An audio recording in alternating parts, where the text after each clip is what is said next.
Buenos días, buenas tardes o buenas noches, de acuerdo con el horario que estén escuchando. El día de hoy vamos a revisar el tema de enfermedades desmielinizantes del sistema nervioso central.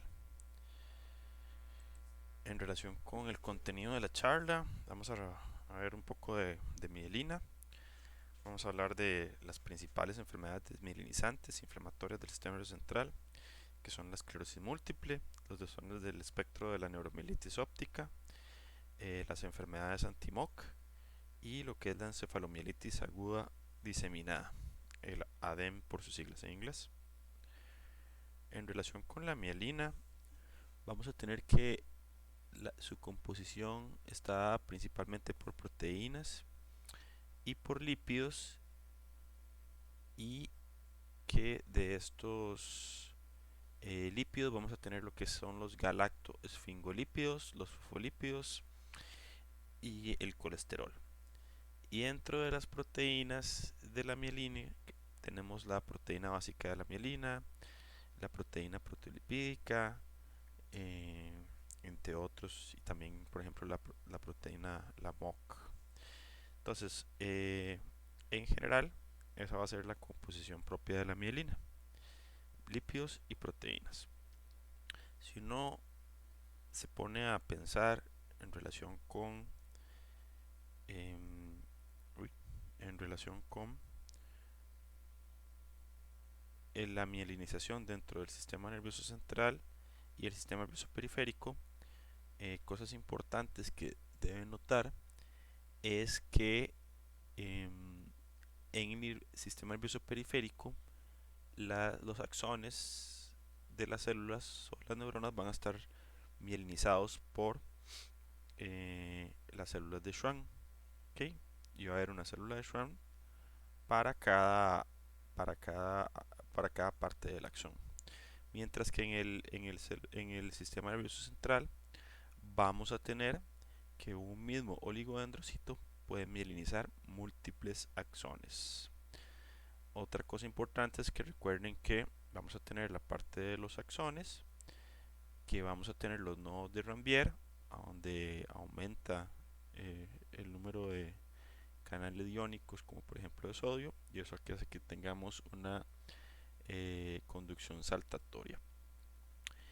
Mm, Cosas importantes es que propiamente la mielina va a permitir que el impulso nervioso viaje a una mayor velocidad, y la ausencia de la mielina hace que estos disminuyan en la velocidad a la que se conducen, y en ocasiones no se conduzca la información. Otra cuestión importante es que siempre es una relación entre el oligodendrocito y las células gliales, que también dan soporte a los axones con la parte de la nutrición y también con la parte de la mielina. En relación con el tipo de enfermedades, en general uno las clasifica en dos grandes grupos a las enfermedades de las mielinas. Propiamente las enfermedades dismielinizantes y desmielinizantes. Las desmielinizantes con E son las cuales ocurre destrucción de una mielina que se había formado de forma normal previamente, valga la redundancia. Mientras que en las dismielinizantes hay una alteración de la producción de la mielina. Las patologías dismielinizantes son propias de pediatría, mientras que las enfermedades desmielinizantes las vamos a ver en pediatría y en neurología de adultos. En relación con la esclerosis múltiple, es la enfermedad clásica y prototipo de las enfermedades desmielinizantes del sistema nervioso central, y se va a caracterizar por ser una enfermedad inflamatoria, crónica, multifocal, desmielinizante del sistema nervioso central. Antes se le llamaba que era una enfermedad propiamente de la sustancia blanca, pero hoy en día sabemos que hay que compromiso de sustancia blanca y sustancia gris. Otra cuestión importante es que al lesionarse los axones de las neuronas, retrogradamente también hay lesión celular y se pueden lesionar propiamente las neuronas, lo que lleva a atrofia, que también observamos en la enfermedad. Entonces va a ser una enfermedad inflamatoria crónica, desmielinizante, multifocal del sistema nervioso central. Y como es multifocal, puede dar múltiples tipos de síntomas. Clásicamente es una enfermedad que se ha estudiado ampliamente la fisiopatología y lo que hay es un daño al axón, propiamente mediado por linfocitos T, con tanto los helper como los citotóxicos, y también hay mediación de células B. ¿Okay? Entonces, bueno, propiamente recordemos que tenemos una respuesta TH1 y TH2, una más inflamatoria y una más antiinflamatoria. Y también se ha observado que hay una disregulación en estas respuestas inflamatorias e antiinflamatorias a favor de la inflamatoria. Realmente la fisiopatología puede cambiar de un paciente a otro en el sentido de que hay pacientes que tienen una enfermedad más agresiva, y si uno revisa la histología de las placas desmielinizantes en el sistema nervioso central, tienen una histología que es diferente a las placas desmielinizantes o las lesiones inflamatorias de otros pacientes con una esclerosis múltiple más benigna. Cuando uno observa cómo podríamos clasificar la esclerosis múltiple de una forma sindromática, podríamos hablar de que tenemos un síndrome radiológicamente aislado, en el cual tenemos lesiones clásicas de esclerosis múltiple, que son usualmente ovaladas, pequeñas, perivenulares, ¿okay? Alrededor de las vénulas, en las cuales encontramos infiltrado inflamatorio con células T y B, lo cual habla de una reacción inflamatoria propiamente dentro del sistema nervioso central. Y en el síndrome radiológico aislado, entonces hacemos una resonancia magnética en un paciente que no tiene ningún síntoma neurológico, sino que se hizo tal vez por alguna otra razón. Y de forma accidental encontramos lesiones que impresionan corresponder o son clásicas de esclerosis múltiple, pero sin clínica. Realmente a los síndromes radiológicamente aislados en la actualidad todavía no se les da tratamiento. ¿Okay? Propiamente si no tiene clínica, en la actualidad todavía no se está dando tratamiento, a pesar de que tenga las lesiones. Luego tenemos el paciente que tiene lo que se llama un síndrome clínico aislado, y es aquel paciente que se presenta con un síndrome típico de esclerosis múltiple, o sea que tiene una lesión activa en ese momento que causa los síntomas, que puede ser una neuritis óptica con una ceguera transición o disminución de la agudeza visual transitoria, puede ser un síndrome de tallo cerebral, un síndrome alterno, propiamente una lesión de tallo cerebral. La más clásica en esclerosis múltiple es la oftalmoplegia internuclear. O puede presentarse con una lesión medular, con un síndrome medular, que suelen ser síndromes medulares incompletos, no tan severos. Entonces en la resonancia magnética encontraríamos lesiones de esclerosis múltiple, pero que todavía no cumplen propiamente criterios para clasificar al paciente como una esclerosis múltiple. Y en la clínica vamos a encontrar que tenemos un primer ataque de la enfermedad, un primer brote, que es esa presentación clínica clásica: neuritis óptica, síndrome de tallo cerebral o síndrome medular. Por otro lado, tenemos propiamente ya a los pacientes que se ha establecido la enfermedad y se diagnostica como una forma de brote remisión, en la cual el paciente va a tener brotes o ataques de la enfermedad con déficits neurológicos focales que duran más de 24 horas, y en los cuales se ha descartado otra causa que explique los brotes, o sea que hacemos diagnóstico diferencial con todo y hacemos el diagnóstico de esclerosis múltiple por exclusión. Y la resonancia magnética establece el diagnóstico por algo que se llaman los criterios de McDonald, que son lesiones clásicas de esclerosis múltiples distribuidas en el tiempo y en el espacio. Finalmente tenemos otras formas que se llaman las progresivas, entre las cuales tenemos la primaria y la secundaria progresiva.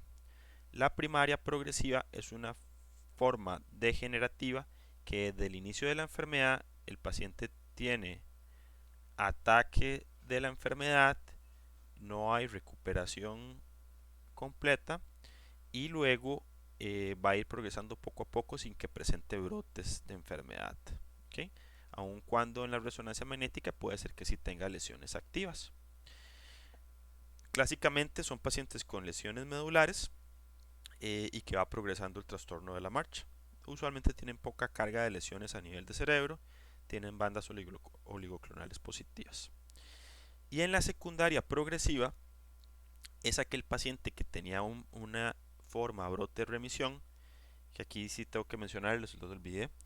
La forma brote-remisión se caracteriza porque el paciente va a tener un brote de la enfermedad o actividad, un síndrome, una lesión, y luego se recupera de forma casi completa o incompleta, pero con una secuela leve.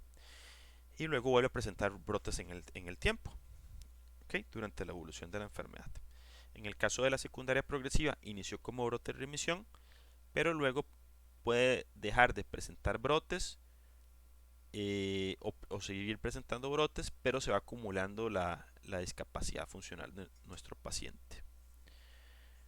Es importante cuando tenemos nuestro paciente clasificarlo como si tiene un cuadro clínico que es progresivo o no, porque esto va a cambiar el tratamiento que le vamos a dar a nuestro paciente. Entonces debemos ver es progresivo o no es progresivo. El no progresivo es el brote de remisión o un síndrome clínicamente aislado.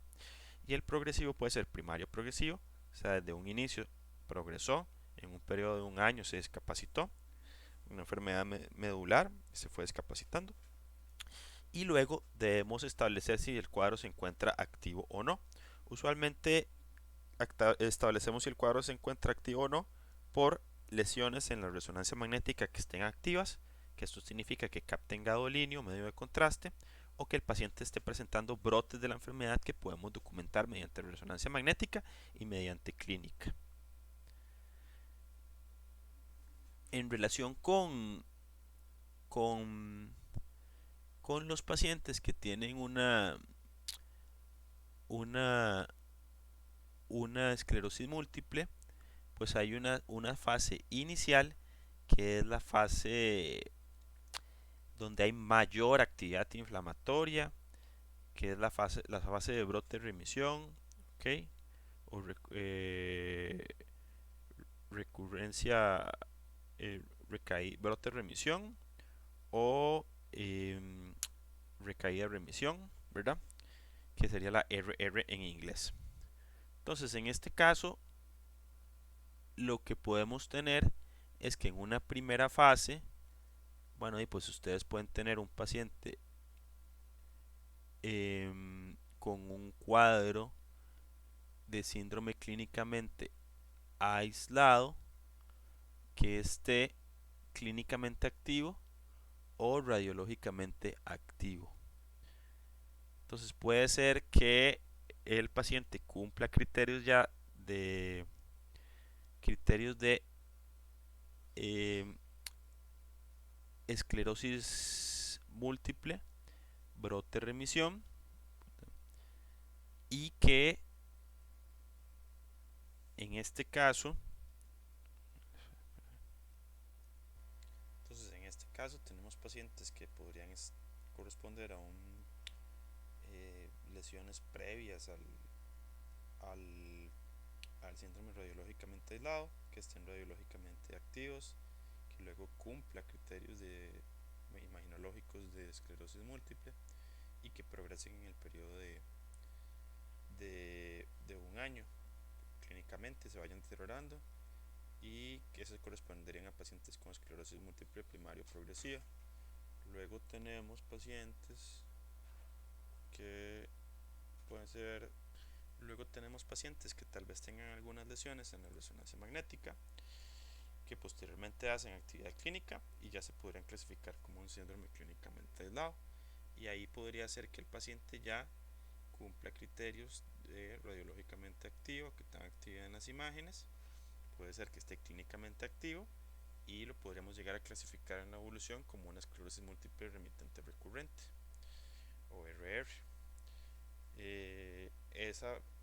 Entonces tenemos esta primera fase que es el curso remitente recurrente o brote de remisión, en la cual lo que tenemos es una alta actividad inflamatoria de la enfermedad. Todas estas formas síndrome clínicamente aislado, síndrome radiológicamente aislado, esclerosis múltiple RR. Cuando progresan sobre el periodo de mayor a un año, eh, le llamamos que pasan a una forma ya progresiva. Usualmente cuando tenemos pacientes en forma progresiva, lo que la inflamación, que era lo que más había al inicio, va cayendo y lo que aumenta es la neurodegeneración de las neuronas, valga la redundancia. Entonces hay una degeneración de las neuronas, hay mayor atrofia y se va empeorando la funcionalidad del paciente, que está medida por una escala que se llama EDSS. Todas estas formas secundariamente progresivas o primariamente progresivas, o sea, las formas progresivas, siempre es importante clasificarlo como activa o inactiva, que puede ser con los brotes o puede ser con actividad por imágenes médicas, por resonancia magnética. Eso es importante para definir la parte de tratamiento. En relación con parte de la fisiopatología, tenemos que evidentemente hay un claro componente inflamatorio. No se conoce claramente cuál es el factor desencadenante y, como cualquier otra enfermedad autoinmune, pues lo que se cree es que hay un agente infeccioso o algún factor intrínseco del sistema nervioso central que vuelve a los linfocitos autorreactivos perdiéndose la tolerancia inmunológica. Eh, Como ya mencionábamos, las dos respuestas están afectadas, la humoral y la celular. Y usualmente estos linfocitos T autorreactivos, que van a estar en la circulación periférica, van a ingresar al sistema nervioso central y,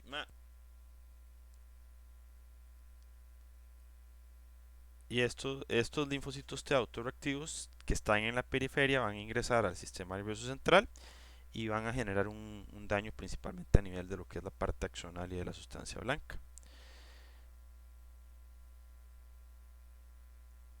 Los linfocitos T, como es una reacción propiamente inmune, pues pueden ser estimulados por los linfocitos B o por las citoquinas que producen los linfocitos B. Em, los brotes propiamente van a ser por estos procesos inflamatorios o agregados inflamatorios que se den en zonas o áreas elocuentes, y esto hace referencia a que de síntomas, ¿verdad? Porque cuando hagamos la resonancia magnética puede ser que el paciente tenga múltiples lesiones, pero que no todas sean elocuentes o que hayan generado síntomas, sino solo algunas. Y ya en la fase progresiva se pierde esta parte inflamatoria o ya no es tan importante, y realmente se desconoce cuál el mecanismo que es el que está presente ahí. Pero entonces ahí lo que hay ya es neurodegeneración en la segunda fase de la enfermedad, y es cuando más se deterioran los pacientes y poco funcionan los medicamentos que lo que hacen es modular la respuesta autoinmune.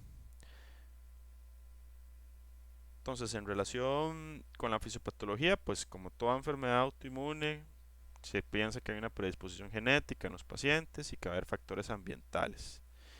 Entonces se va a desarrollar en un paciente o una persona genéticamente susceptible, la cual está expuesta a unos factores ambientales. Entonces, entre los factores ambientales, bueno, hay que recordar que es más frecuente en mujeres, jóvenes, caucásicas, blancas, entre los 20 y 40 años, ¿verdad? Ese sería como el perfil clínico de la paciente o el perfil epidemiológico. Em, Usualmente, bueno, se le correlaciona con la presencia de seropositividad por Epstein-Barr. Sin embargo, pues es bastante frecuente en la población, ¿verdad? Y ahí lo que se cree es que haya interacción con algún antígeno del gen de la HLA, pero ese sí tiene bastante evidencia, ¿verdad? También se relaciona con la obesidad en adolescentes, con el fumado.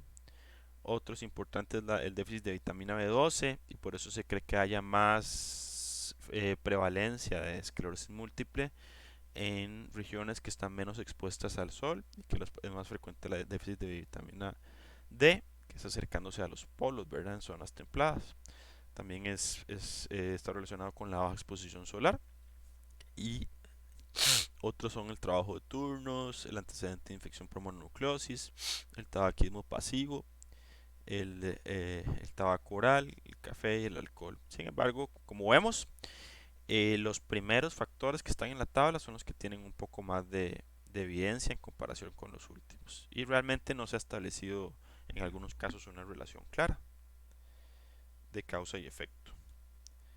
Entonces los pilares o lo que va a definir el diagnóstico de esclerosis múltiple es la presencia de un síndrome desmielinizante típico, que eso los conocemos por los perfiles epidemiológicos de los pacientes, evidencia objetivo de compromiso del sistema nervioso central, que usualmente lo vamos a tener con la clínica que sea clara, con las lesiones en la resonancia magnética o algunos estudios como potenciales evocados visuales o somatosensoriales.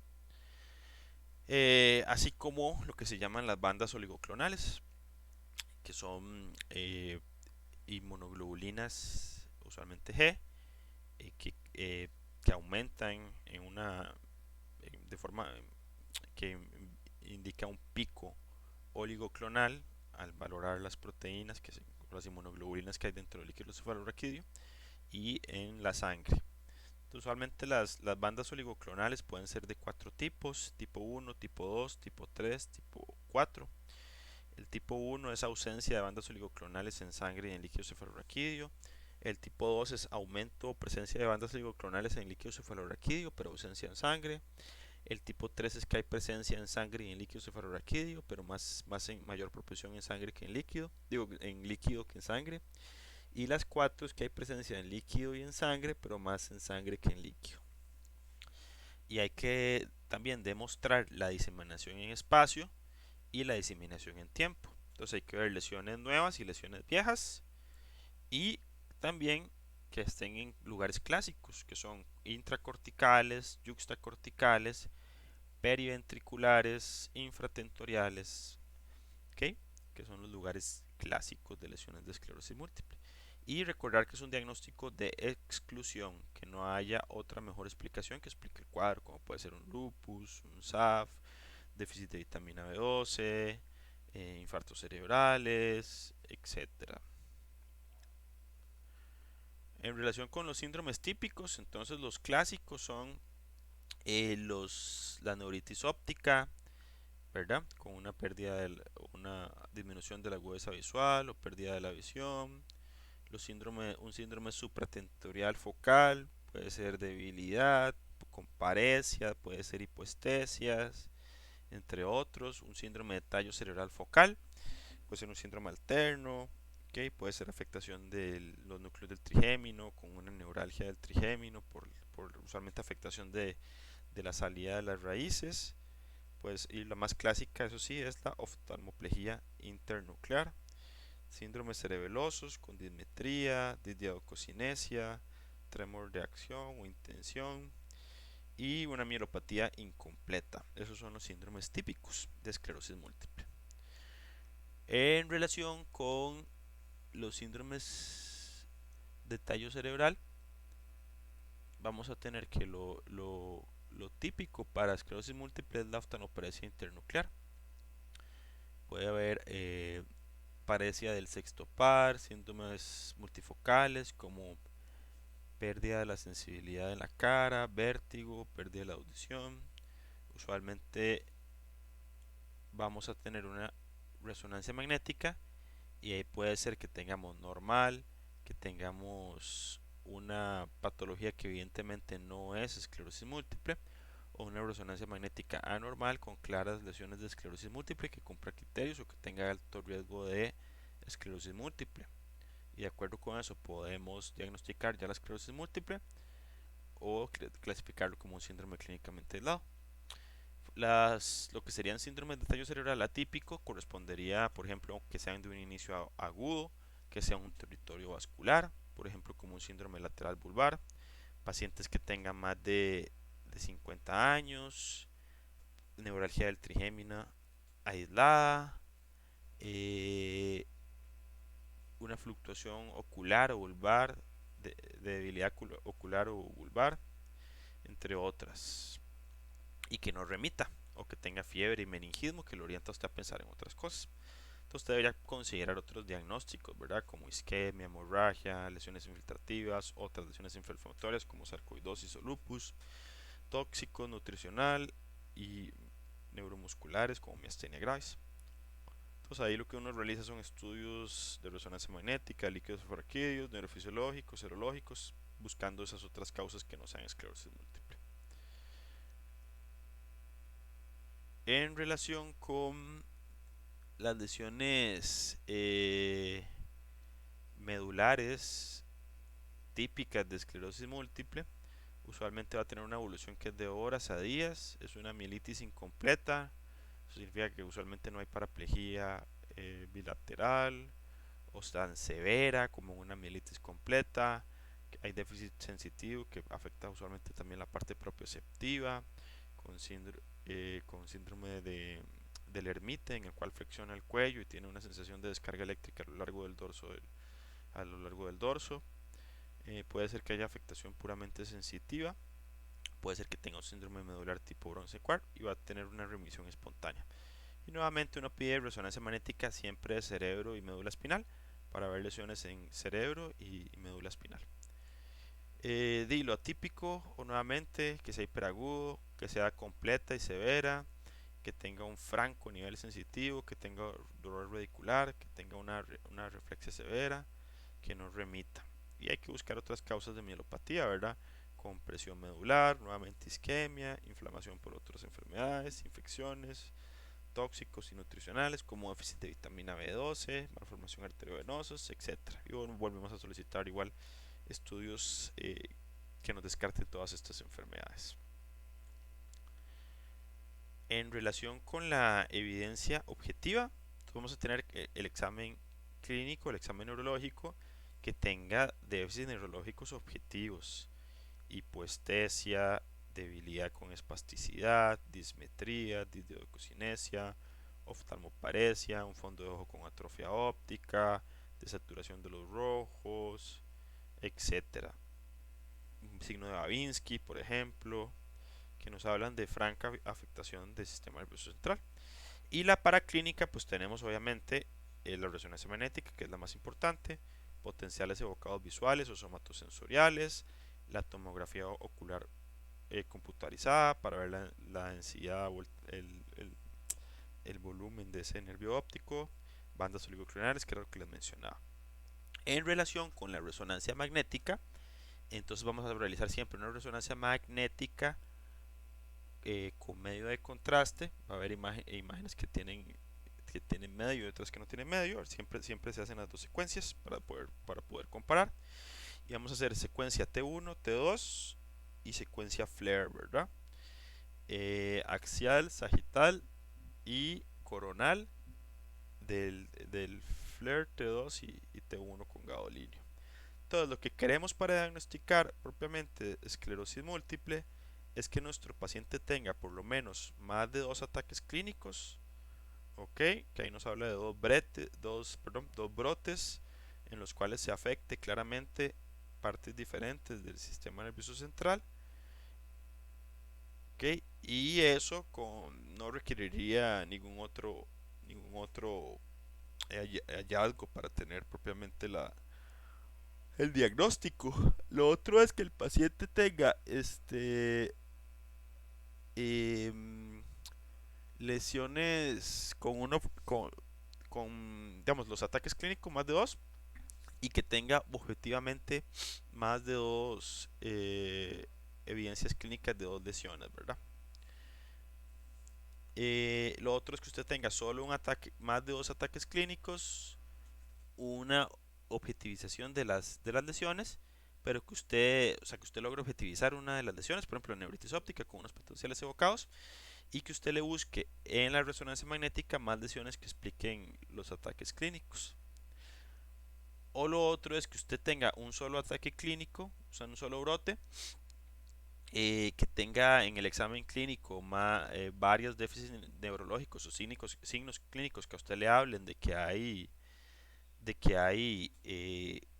datos objetivos de que se ha afectado el sistema nervioso central de forma multifocal, y luego ir a revisar la resonancia magnética de las bandas oligoclonales.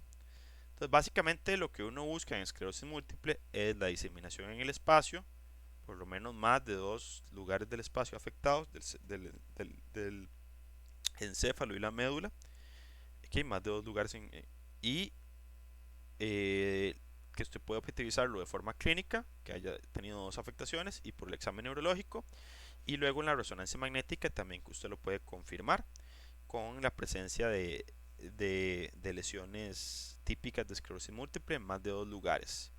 Usted, el tiempo de las lesiones usualmente antiguas van a ser hipointensas en el T1. Las lesiones que se llaman activas son las que captan gadolinio y se ven hiperintensas por la captación de gadolinio. Y estas lesiones activas, entonces si usted tiene lesiones activas y lesiones que no están activas, ya usted eso le habla de diseminación en tiempo. ¿Ok? Mm, La diseminación en tiempo en ocasiones se puede cambiar por la presencia de bandas oligoclonales. Y la diseminación en espacios que por lo menos tenga dos lugares afectados, que sería yuxtacortical, periventricular, intracortical, infratentorial, medular. La progresiva, la esclerosis múltiple progresiva, entonces es la que decimos que tiene afectación, usualmente déficit neurológico, que progresa en un periodo de un año sin que tenga claramente brotes. Y lo otro es que va a tener lesiones características de esclerosis múltiple en resonancia magnética, periventriculares, corticales, yuxtacortical, infratentorial, eh, dos o más lesiones en la médula espinal y que tenga las bandas oligoclonales positivas. Entonces ocupa la discapacidad progresiva en un año y dos de esas tres características secundarias que son las lesiones en la resonancia magnética, dos lesiones en la médula espinal y bandas oligoclonales positivas. Entonces las lesiones clásicas de esclerosis múltiple son lesiones ovaladas, pequeñas, bien delimitadas, que cuando toman el medio de contraste lo toman en anillo incompleto. Usualmente son lesiones que pueden ser como esta, periventricular, como esta de acá, yuxtacorticales, como esta de acá.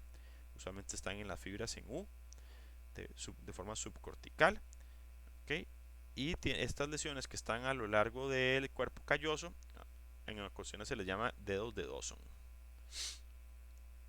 Las lesiones, bueno, aquí vemos más lesiones. Por ejemplo, aquí podemos ver las lesiones del cuerpo calloso, lesiones subcorticales y esta lesión medular. Las lesiones medulares usualmente miden menos de 3 segmentos, menos de 2, 3 segmentos, ¿ok? Y son de predominio en los cordones posteriores. Eso nos ayuda a diferenciarlo de la mielitis longitudinal extensa, como la neuromielitis óptica, que mide más de 3 segmentos. Con el tratamiento no vamos a entrar mucho a detallarlo, porque esto es más parte de neurología, un tratamiento especializado. Pero bueno, el tratamiento crónico lo que busca es evitar que sucedan los brotes con el desarrollo de placas inflamatorias y evitar la progresión y la actividad de la enfermedad.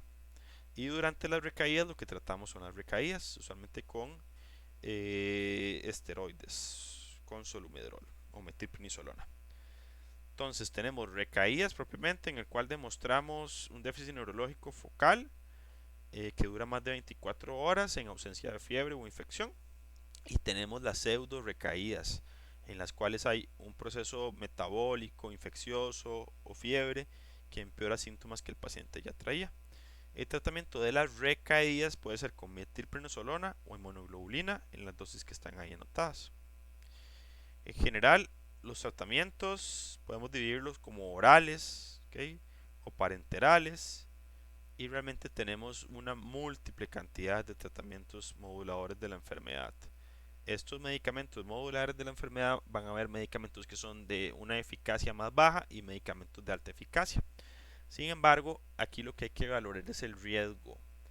Entonces, es lo que se llama la valoración de riesgo. Al ser estos medicamentos moduladores de la respuesta inflamatoria, muchos causan inmunosupresión o son inmunosupresores.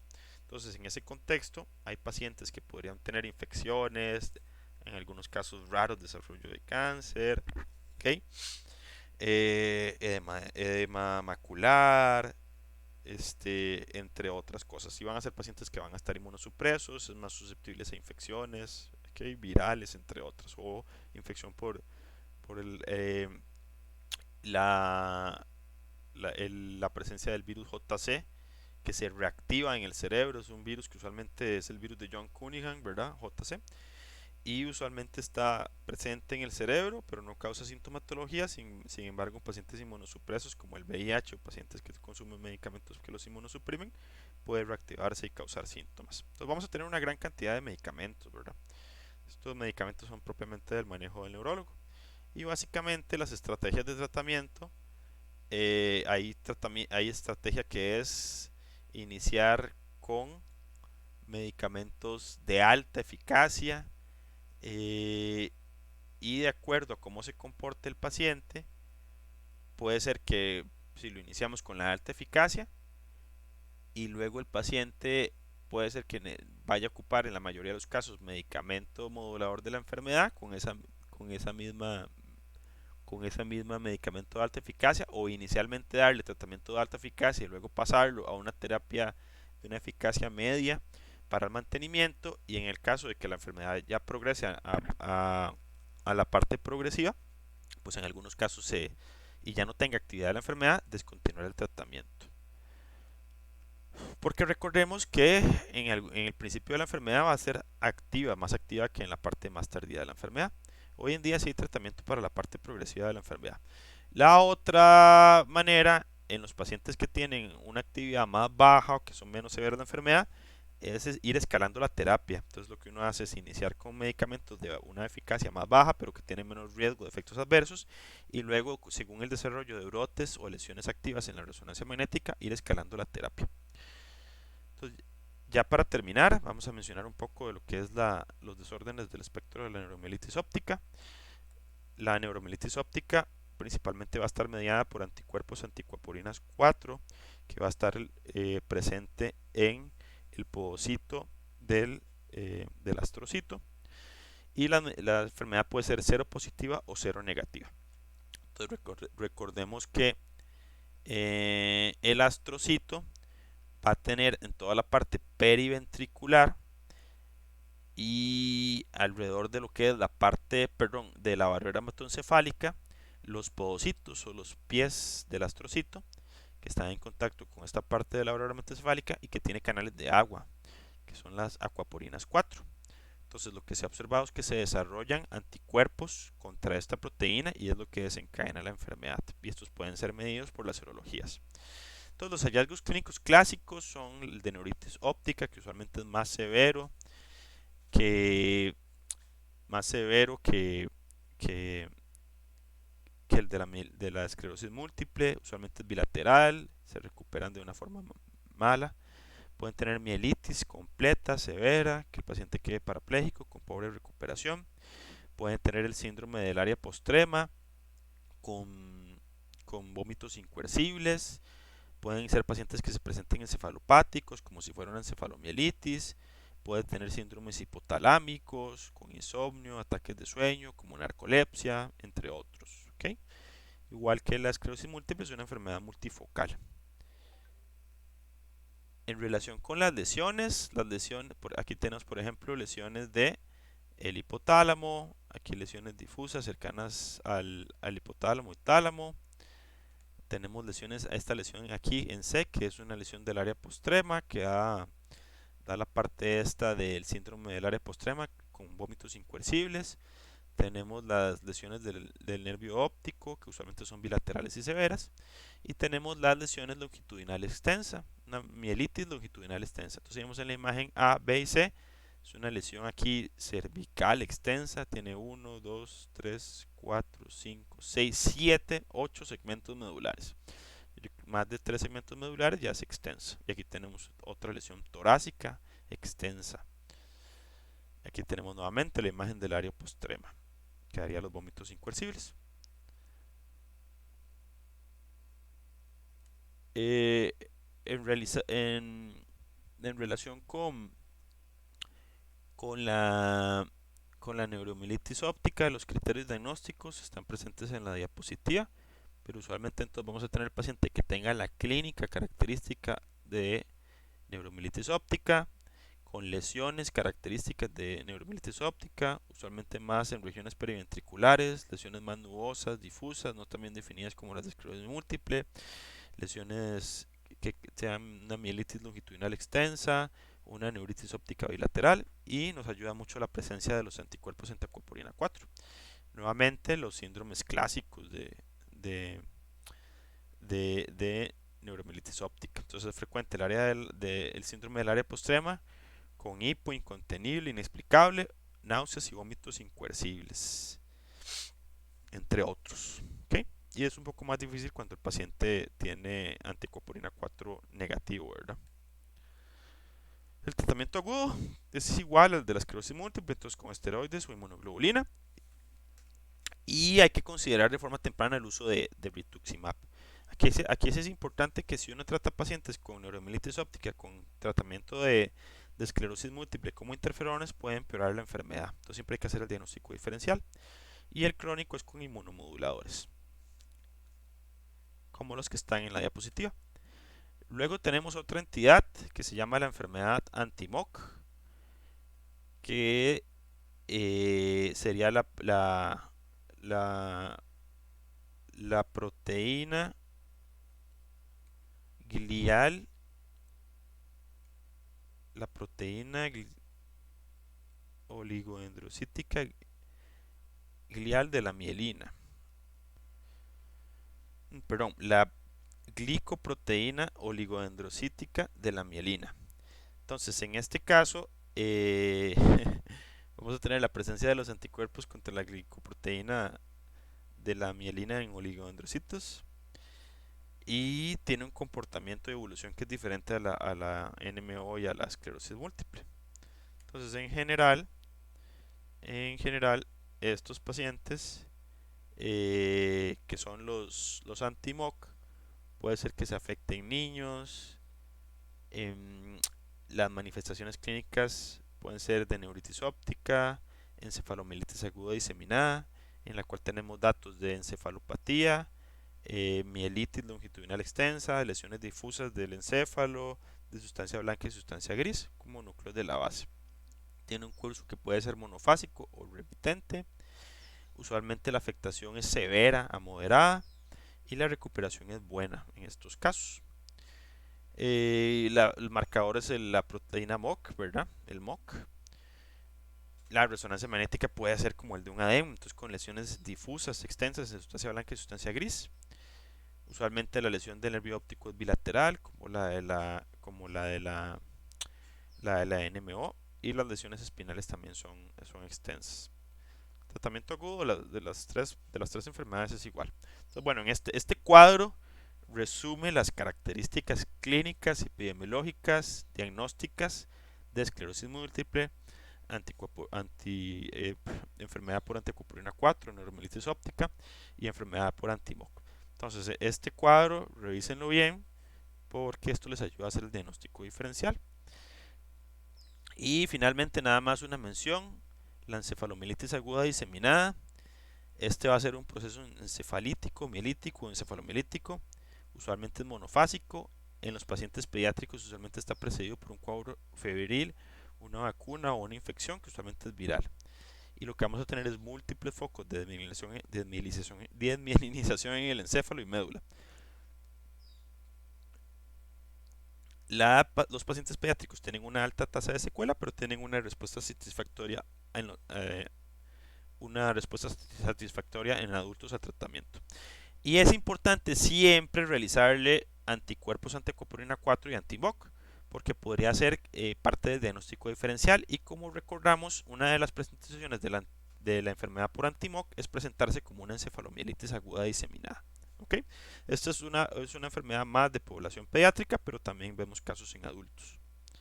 Entonces vean las lesiones, que son lesiones extensas, nubosas, difusas de la sustancia blanca, sustancia gris, y vean la lesión de la médula, que son múltiples lesiones parchadas de médula espinal, ¿verdad? Las extensas. Entonces, básicamente eso era lo que les traía de enfermedades desmielinizantes. Realmente lo que ustedes tienen esta es una enfermedad, grupo de enfermedades que es propiamente del neurólogo, no es de manejo de medicina general o de algún otro especialista, es propiamente de neurología. Entonces, realmente lo que ustedes tienen que hacer es saber en qué pacientes pensar y cuándo referir al paciente. Y más o menos, si ustedes están en un lugar en el cual el acceso a neurología no es tan pronto, pues iniciar básicamente los estudios diagnósticos, descartando otras causas que puedan causar las lesiones de sustancia blanca y solicitando una resonancia magnética. Pero es propiamente una enfermedad que es de diagnóstico del neurólogo y tratamiento del neurólogo. Entonces, básicamente el conocimiento que hay que tener es un poco general y cuándo sospecharlo. Y esto es parte de la bibliografía que se revisó. Entonces, darle énfasis al cuadro de diagnóstico diferencial y la parte de las características clínicas. Muchas gracias por su atención.